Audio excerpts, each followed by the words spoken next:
आता जर आपण बघितलं तर सर्व पदाधिकारी जे आहेत ते आक्रमक झालेले पाहायला मिळतात। या ठिकाणी पोलीस अधिकारी जे आहेत ते दाखल झालेले आहेत आणि पोलीस अधिकारी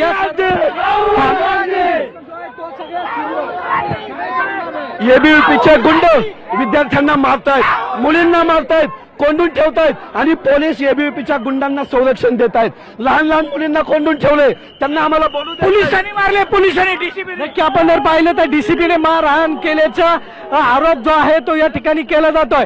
काँग्रेसचे पदाधिकारी जे आहेत ते या ठिकाणी समोर काय सांगणार आहे? आम्ही काल COEP मध्ये आलो होतो। या विद्यार्थ्यांनी एका न्यूज चॅनलला बाईट दिली। ती बाईट एवढी या कॉलेजची प्रकरण उघड पाडणारी होती की ऑर्फन विद्यार्थ्यांचे मागील 3 वर्षापासून स्कॉलरशिप आली नव्हती आदिती तटकरेच्या डिपार्टमेंटची। हा चंद्रकांत पाटील इथे डेव्हलपमेंट फीस आणि अदर फीसच्या नावाखाली लूटमार करतोय, विद्यार्थ्यांवर दबाव आणतोय। आज व्हीसींनी या सर्व मुलांना बोलवून घेतलं केबिन मध्ये, त्यांना सांगितलं की तुमची 3 वर्षाची स्कॉलरशिप आम्ही देतोय, फक्त तुम्ही एक व्हिडिओ 8 वाजेपर्यंत बनवून पाठवा की तुम्हाला कॉलेज प्रशासनापासून काही अडचण नाहीये, तुम्ही खुश आहात। पण त्यानंतर त्या विद्यार्थ्यांनी ते दिले नाही। एबीव्हीपीचे 2 गुंड, त्यांचे फोटो आहे आमच्याकडे, ते कॅम्पसमध्ये आले, काही मुली हॉस्टेलमध्ये गेला, या मुलींना कोंडून घेतलं, या मुलांच्या रूम मध्ये जाऊन दमबाजी करायला लागले की तुमची स्कॉलरशिप ही एबीव्हीपी मुळे आली, त्यामुळे तुम्ही असा आम्हाला एक व्हिडिओ बनवून द्या। पण या विद्यार्थ्यांनी स्पष्ट नकार दिला आणि सांगितलं की NSCI मुळे आम्हाला ही स्कॉलरशिप भेटलेली आहे आणि अख्खं हॉस्टेल त्या 2 मुलांच्या अंगावर चालून आलतं। तेव्हा कॉलेजमधल्या विद्यार्थ्यांनी मला कॉल केला, घाई मी आलो। जेव्हा त्या 2 विद्यार्थ्यांवर हे हॉस्टेलचे मुलं चालून जात होते तेव्हाच मी इथे आलो आणि नंतर झालेलं प्रकरण हे गंभीर असल्यामुळे आम्ही सर्व NSCIचे पदाधिकारी तिथे बसलो आणि आमच्या सर्व काँग्रेसच्या नेत्यांना बोलवून घेतलं।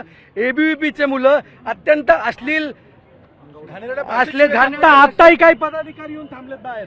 हे सर्व गुंड आहे, हे सर्व चंद्रकांत पाटलांनी COEP मधील डेव्हलपमेंट फीस जी 91,000 आता 25,000 केली, अदर फीस ही लुटून पाहिलेले गुंड आहे, हा NSCIचा स्पष्ट आरोप आहे। आणि NSCIच्या विद्यार्थ्यांना पोलिसांनी मारहाण केलेली आहे, हे चुकीचं आहे। आम्ही संविधानिक पद्धतीने आंदोलन करत होतो, पण पोलिसांना मारहाण करण्याची गरज नव्हती। पोलिसांनी दबाव आणून मारहाण करून आम्हाला हटवण्याचा प्रयत्न केला, पण किती पोलिसांनी लाठीचार्ज केला तरी आम्ही मागे हटणार नाही। विद्यार्थ्यांच्या हक्कासाठी आणि न्यायासाठी आम्ही शेवटी आपण जर पाहिलं तर या ठिकाणी हे सर्व पदाधिकारी जे आहेत ते या ठिकाणी सुरू आहे, त्यांचा फोन जो आहे तो सुरू आहे। राहुल गांधी जे आहेत ते या ठिकाणी बोलण्याचा प्रयत्न जो आहे तो करतायत। राष्ट्रीय अध्यक्ष यूथ कांग्रेस में बोलनी चाहिए, देश में प्यार से रहना चाहिए। दूसरी तरफ ये बीजेपी वाले RSS वाले गुंडे वही नफरत फैला रहे हैं। जिस तरह से राहुल जी ने कहा कि एबीवीपी वाले RSS वालों एक ही चीज चाहते हैं कि सब देश के लोगों का सत्य वो जानते हैं, लेकिन नहीं, वैसा नहीं चलेगा। सबका अपना अपना सत्य है, हर एक चीज आप थोपोगे तो वैसा चलने वाला नहीं है। आज आप वायलेंस कर रहे हो बच्चों के ऊपर, उनको मार रहे हो, पीट रहे हो, लेकिन हो करोगे भी और क्या है।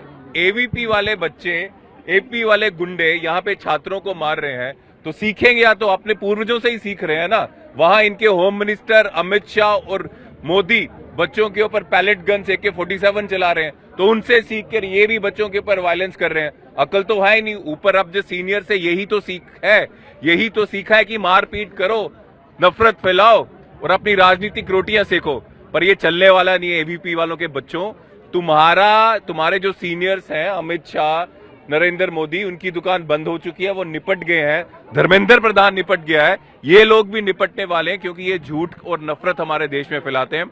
और देश का युवा ये समझ गया कि अब ये नफरत के साथ ये देश चलने वाला नहीं, झूठ के साथ, असत्य के साथ ये देश चलने वाला नहीं।